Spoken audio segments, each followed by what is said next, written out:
the Charlotte Hornets select Kobe Bryant.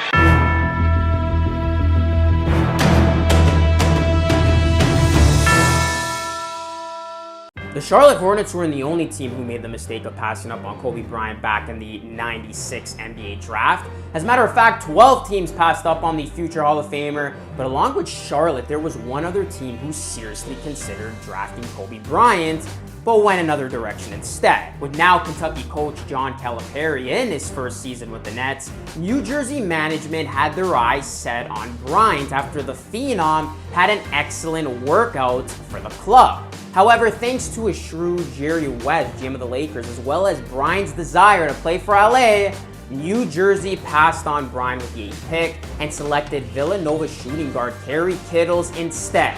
With the 8th pick in the 1996 NBA draft, the New Jersey Nets select Kerry Kittles from Villanova University.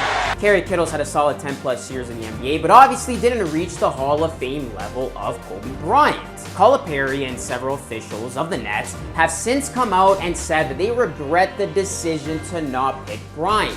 NBA fans, especially fans of the Nets, may always wonder what would have happened if Bryant's talent was mixed with Calipari's coaching. Would Kobe have won as many titles as he did? How long does Calipari last in the NBA? And how do the Lakers look after losing the best two-guard in the franchise's history? What would have happened if John Calipari and the Nets drafted Kobe Bryant? Hey, how's it going, guys? It's your boy Luca Rosano, and today we bring to you what if John Calipari and the Nets drafted Kobe Bryant. With the 8th pick in the 1996 NBA draft, the New Jersey Nets select Kobe Bryant from Lower Merion High School in Pennsylvania. Looking at the 96-97 Nets roster, though the names may be unfamiliar to many modern fans, New Jersey had several talented names on their squad. Forward Jason Williams averaged 13 boards per game, Sam Cassell averaged 19 points per game, and Kendall Gill was the team's leading scorer with 21 points. With this core, New Jersey reached the postseason in Calipari's second year and fell in a hard-fought sweep to Michael Jordan's Bulls. With Kobe Bryant replacing Kerry Kittles in this what-if scenario, the 5-time champion has a similar rookie season to the man he is replacing. In Kittles' first year, the rookie averaged a modest 16 points per game. Bryant, who spent his first season in a reserve role with the real-world Lakers, would more than double up his real-world average by scoring about 15 to 18 points per game with the Nets.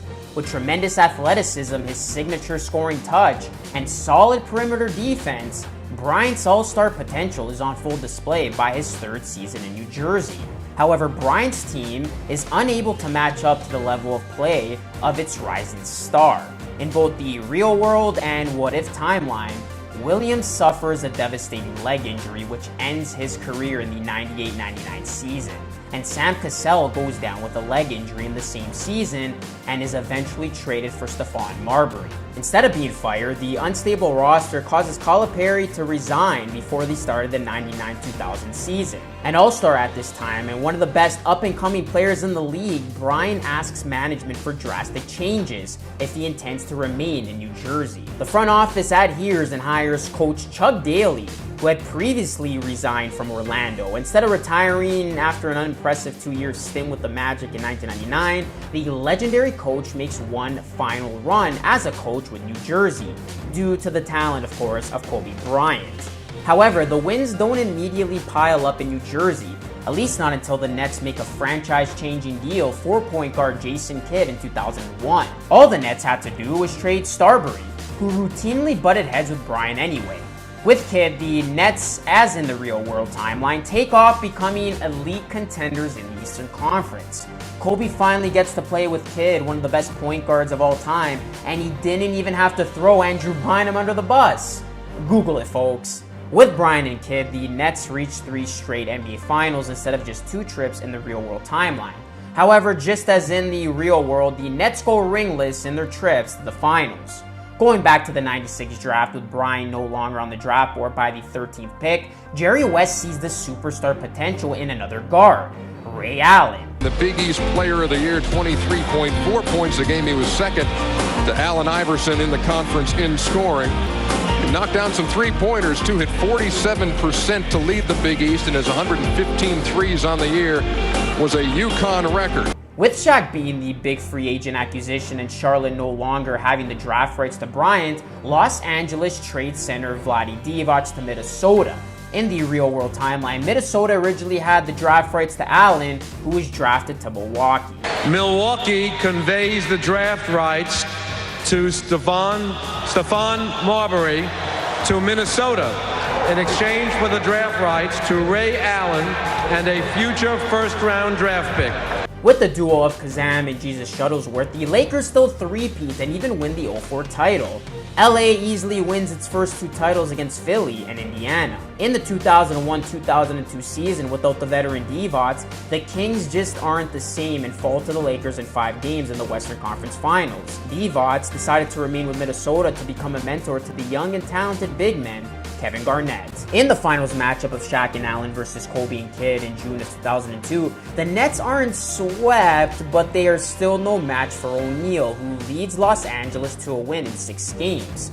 The Spurs win the title in 03, but without the infighting in 04, the Lakers with Shaq, Allen, Karl Malone, and Gary Payton beat the Nets in the rematch. Back in New Jersey, the championship losses take a toll on Bryant, and the Nets take a step back. Chuck Daly finally retires after a third finals loss, and the Nets go through several head coaches and early playoff exits. New Jersey looks like the post-Shaq Lakers in the mid-2000s, and by 2005, Detroit, led by Chauncey Billups, become the top team in the conference for several seasons. Away in the wings are LeBron James and Dwayne Wade. However, luckily for Bryant, like Garnett, Kidd, Dirk, and Paul Pierce did in the real-world timeline, he too wins a title towards the end of his career. And for all the previous heartbreak, this title win is just as sweet as 5 titles. With Allen and Shaq getting along swimmingly in La La Land and Allen winning multiple titles, the Celtics' Big 3 in Boston are regulated to a Big 2 of the truth and the big ticket in our what-if timeline. Los Angeles has no desire to trade their iconic shooter in the twilight of his career, let alone to the rival Boston Celtics. Because of this lesser Boston team, Kobe in his 14th year in the league with Jason Kidd on his last legs wins the Eastern Conference and the 2010 title against fellow class member Steve Nash and the Phoenix Suns. This would be Bryant's only title, as LeBron officially takes over the conference by signing with Miami during the offseason. Kobe, deciding against ring chasing in his final season, retires as a Net. His finals record ends up being 1-3, and he finishes atop the all-time scoring list. Bryant, who didn't have to share the load with Shaq earlier in his career, had more opportunities to score as a youngster. Bryant is then debated with Julius Erving as the best New York City basketball player ever.